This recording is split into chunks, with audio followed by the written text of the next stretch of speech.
भाजपा से ज़्यादा उनके सहयोगी दलों को निशाना बना रही है, जिसमें आप भी हैं। नीतीश कुमार को तो बहुत मैंने नीतीश कुमार कह रहा है विपक्षी। देखिए, वो लोग तो तुष्टीकरण की राजनीति कर रहे हैं। ये बिल किसी धर्म के पक्ष और विपक्ष में नहीं है। ये है न्याय और अन्याय के संबंध में बातें हैं। जो वक्फ बोर्ड है उसमें जो मैनेजमेंट था वो मैनेजमेंट ऐसे लोगों के पास में था और ऐसे पैसा का गमन हो रहा था जिसका कि प्रयोग नहीं हो रहा था गरीबों की भलाई के लिए। अब जो सेक्शन 40 उसमें था, ये कहाँ की बात थी कि अगर हाथ उठा के कह दिया कि आप हमारे वफ़ के आदमी हैं, आप उसका हो गए। ऐसा कभी होना चाहिए था क्या? एक चीज़। दूसरी चीज़, विश्व में चल रहा है, भारत में चल रहा है, हमारे नरेंद्र मोदी जी, नीतीश कुमार, ये सब महिलाओं के विकास की बात कर रहे हैं। महिला को वहाँ क्यों नहीं दिया गया था, क्यों वर्जित किया गया था? तो महिला को नहीं होना चाहिए क्या? तो इन लोगों का जैसे 3 तलाक का मामला आया, यही हल्ला कर रहे थे, संविधान खतरे में है। आज जरा मुस्लिम महिलाओं से जाकर पूछिए 3 तलाक में कितना सशक्तिकरण हुआ, कितना ये कर रही है। वो 370 का कानून था, जब आया तो उसी तरह से वो लोग हल्ला कर रहे थे। आज कश्मीर में जाके देख लीजिए क्या स्थिति है। कहने का मतलब है कि ये जो कानून जो पास हुआ है ये ऐतिहासिक है और बहुत सोच समझ करके नरेंद्र मोदी जी ने किया है।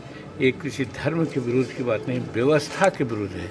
व्यवस्था खराब थी, चंद लोगों के हाथ में था, वर्चस्व उनको था, उसको हटा करके उसको व्यापक किया गया है। इसलिए ये बहुत पहले पारित हो जाना चाहिए था। अब पारित हुआ है, चलिए देर से ही आए, दुरुस्त हुआ।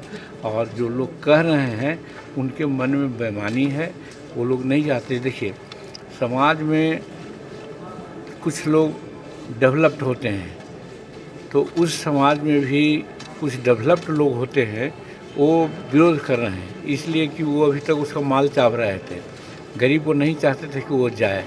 तो इसी चीज़ को नरेंद्र मोदी जी ने कहा, उन लोगों के हाथ से व्यवस्था हटा करके गरीबों के हाथ में व्यवस्था दे दिया है। और एक का जो एकाधिकार था, मोनोपोली था, उसको तोड़ करके के उसको पंचायती के रूप में सब लोगों के हाथ में दे दिया ताकि इसकी व्यवस्था ठीक हो। देश में बड़ी संख्या में पसमानदा समाज की महिला और पुरुष इसके समर्थन में आए हैं। करेंगे ही, उन्हीं के लिए तो था। पसमानदा को कोई पूछ रहा था? आज जानते हैं, अभी तो उदाहरण दिया गया, तो आप पार्लियामेंट के प्रोसीडिंग देखिए। बॉम्बे में कुछ ऐसे मकानात हैं जो 12,000 रुपया और 20,000 रुपया महीना में दिया गया है, और वो मकान को लेते हैं वो 25 लाख और 30 लाख रुपया रेंट लेते हैं। इस तरह के एक नहीं, हज़ारों मकान हैं, हज़ारों संपत्तियां ऐसी है। तो वक्फ के संपत्ति का अगर ब्यौरा देखिएगा तो पहले जो उसका पैसा आता था उससे इधर आते आते 10 गुना से ज़्यादा घट गया। तो आखिर इसका तो कोई मैनेजमेंट होना ना चाहिए।